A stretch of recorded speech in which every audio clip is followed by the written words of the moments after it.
Oke, baik, terima kasih atas kesempatan yang diberikan kepada saya.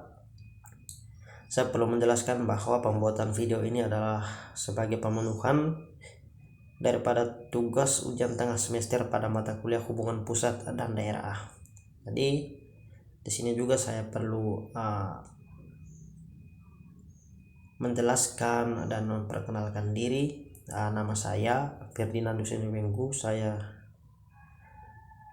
dari jurusan Ilmu Politik, Fakultas Ilmu Sosial dan Ilmu Politik, semester 7.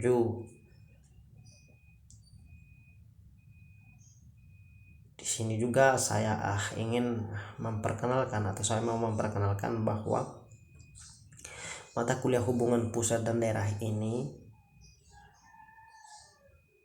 itu kita mempelajari banyak hal di sana.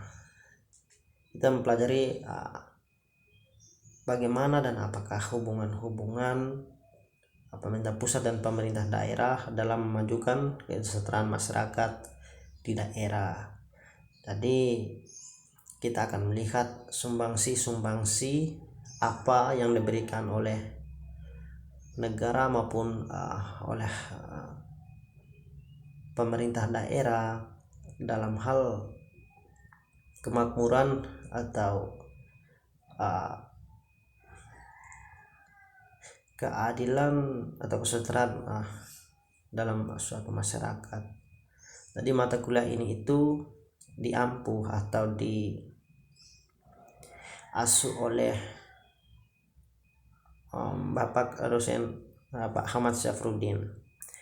Tadi itu sedikit perkenalan, baik perkenalan identitas, kemudian perkenalan mata kuliah, terus dengan dosen pengasuh mata kuliah. Kemudian kita lanjut pada pembahasan. Yang pertama kita bahas mengenai hubungan pusat dan daerah itu menurut Undang-Undang Nomor 5 Tahun 1974. Jadi sebelum saya mau menjelaskan lebih lanjut bahwa materi-materi ini sudah saya review atau saya rangkum ke dalam suatu buku untuk memudahkan saya atau mempermudahkan saya dalam menjelaskan mengenai hubungan pusat dan daerah ini. Jadi berdasarkan Undang-Undang Nomor 5 Tahun 1974 itu di sana dijelaskan bahwa undang-undang ini mengatur atau diatur tentang pokok-pokok penyelenggaraan pemerintah daerah otonom dan pokok-pokok penyelenggaraan pemerintah yang menjadi tugas pemerintah pusat. Jadi konsentrasi daripada Undang-Undang Nomor 5 Tahun 1974 ini ada dua hal di sana. Yang pertama mengenai tugas pemerintah daerah dan tugas pemerintah pusat, yang berarti bahwa dalam undang-undang ini diatur pokok-pokok penyelenggaraan urusan pemerintah berdasarkan asas desentralisasi, kemudian asas dekonsentrasi, dan asas tugas pembantuan di daerah. Jadi 3 poin di situ juga kita dapat. Yang pertama itu mengenai desentralisasi, dekonsentrasi, dan tugas pembantuan daerah. Jadi asas desentralisasi seperti yang kita ketahui bahwa desentralisasi itu merupakan pelimpahan wewenang dari pemerintah pusat atau negara kepada daerah untuk berhak mengaturkan daerah otonomi sendiri berdasarkan undang-undang yang berlaku. Jadi di sana daerah itu tidak melibatkan pemerintah secara langsung untuk mengurus daerahnya sendiri. Jadi daerah itu mereka turun ke masyarakat, mereka mencari aspirasi dari masyarakat yang mungkin aspirasi tersebut tidak tersalur dengan baik kepada pemerintah daerah, sehingga dengan demikian mereka dapat suatu masalah atau hal-hal yang mengakibatkan kemakmuran di daerah itu terhambat dengan baik. Jadi mereka bisa dapat informasi itu dengan baik dan benar. Kemudian dekonsentrasi, di sini dijelaskan dekonsentrasi bahwa pemerintah itu harus secara konsentrasi, harus secara teliti dan sangat detail untuk memberikan suatu dampak atau apa yang disebut dengan pembangunan segala macam pada bidang kesehatan, pendidikan maupun ekonomi masyarakat itu dengan baik. Harus secara teliti pemerintah mungkin membuat suatu kebijakan supaya jangan terkesan keliru dengan apa yang terjadi di lapangan. Kemudian kita lanjut kepada undang-undang atau pembahasan mengenai hubungan pusat dan daerah itu menurut Undang-Undang Nomor 22 Tahun 1999. Secara tegas ya dinyatakan dalam undang-undang itu bahwa kewenangan daerah adalah mengatur dan mengurus kepentingan masyarakat setempat menurut prakarsa sendiri. Menurut prakarsa sendiri yang berdasarkan pada aspirasi masyarakat dalam Ikatan Negara Kesatuan Republik Indonesia. Tadi sudah dijelaskan bahwa negara itu mereka sebenarnya memiliki peluang yang sangat besar karena mereka bisa maksud saya daerah itu mereka memiliki peluang yang sangat besar karena mereka bisa menyerap langsung masalah atau aspirasi dari masyarakat itu, sehingga mereka dengan lebih detail mengetahui masalah-masalah apa yang terjadi di masyarakat, yang pastinya mereka melaksanakan sesuai dengan aturan yang berlaku. Jadi di sini pemerintah pusat atau negara itu hanya berhak untuk mengawasi. Diperlukan jikalau ada hal-hal yang sangat terdesak yang terjadi di daerah.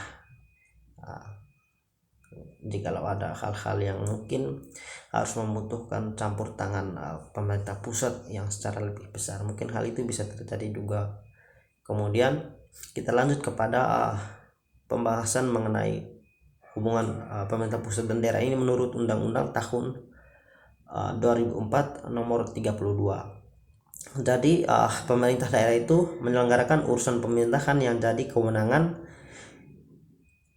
kecuali urusan pemerintahan yang oleh undang-undang ditentukan menjadi urusan pemerintah mengatur dan mengurus sendiri urusan pemerintahan berdasarkan asas otonomi dan tugas pembantuan. Jadi di situ sudah dijelaskan lagi bahwa pemerintah daerah itu mereka melaksanakan tugas berdasarkan undang-undang berlaku, begitupun dengan pemerintah pusat. Jadi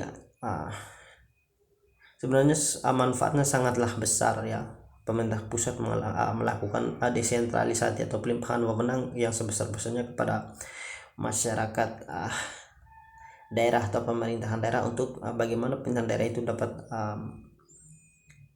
mengatur sendiri kewenangan otonomi daerah sendiri ya. Jadi sudah dijelaskan pada penjelasan yang pertama, kedua, dan kemudian kita lanjutkan pada yang berikutnya, pembahasan hubungan pusat dan daerah itu menurut Undang-Undang Nomor 23 Tahun 2014. Sering terjadi perubahan pada susunan pemerintahan daerah. Jadi banyak yang kita lihat bahwa sebelumnya itu banyak terjadi perubahan susunan pada pemerintah daerah ya. Di sana banyak terjadi perubahan atau amandemen ya. Kemudian kewenangan daerah juga mengalami perubahan ya. Di antaranya itu yang pertama, pemerintah itu daerah menyelenggarakan urusan pemerintahan menurut asas otonomi dan tugas pembantuan dengan prinsip otonomi seluas-luasnya. Dan masih ada lagi ya pembahasan menurut Undang-Undang Nomor 23 Tahun 2014 ini ya, dengan topik asas otonomi daerah ini. Jadi masih ada lagi poin-poin yang mungkin belum saya jelaskan di sini. Jadi saya menjelaskan itu hanya secara garis besar mungkin yang saya mengerti. Oleh karena pembahasan-pembahasan di atas, maka saya menyimpulkan atau saya mereview daripada penjelasan-penjelasan tersebut, dan hasil kesimpulannya itu seperti ini. Ya, pemerintah merupakan sistem yang menjalankan wewenang dan kekuasaan mengatur kehidupan sosial, ekonomi, dan politik suatu negara atau bagian bangsanya. Dalam pemerintahan bangsa Indonesia terbagi menjadi dua untuk mengurus semua urusan tersebut, yakni pemerintahan daerah dan pemerintahan pusat.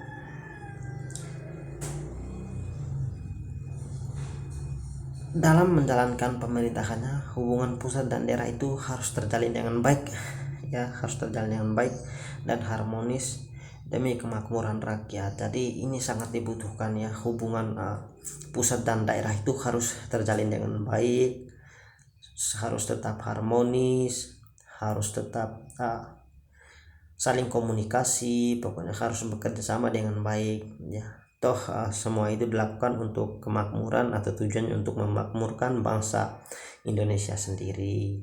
Jadi ada beberapa hubungan, diantaranya itu ada hubungan struktural dan hubungan fungsional. Di sini dijelaskan bahwa hubungan struktural itu adalah hubungan yang didasarkan pada tingkat atau jenjang di pemerintahan, ya. Jadi hubungan struktural itu hubungan yang didasarkan pada jenjang tingkatan di pemerintahan, ya. Kemudian yang kedua, hubungan fungsional. Hubungan fungsional itu hubungan yang didasarkan dengan fungsi yang dimiliki oleh masing-masing pemerintah.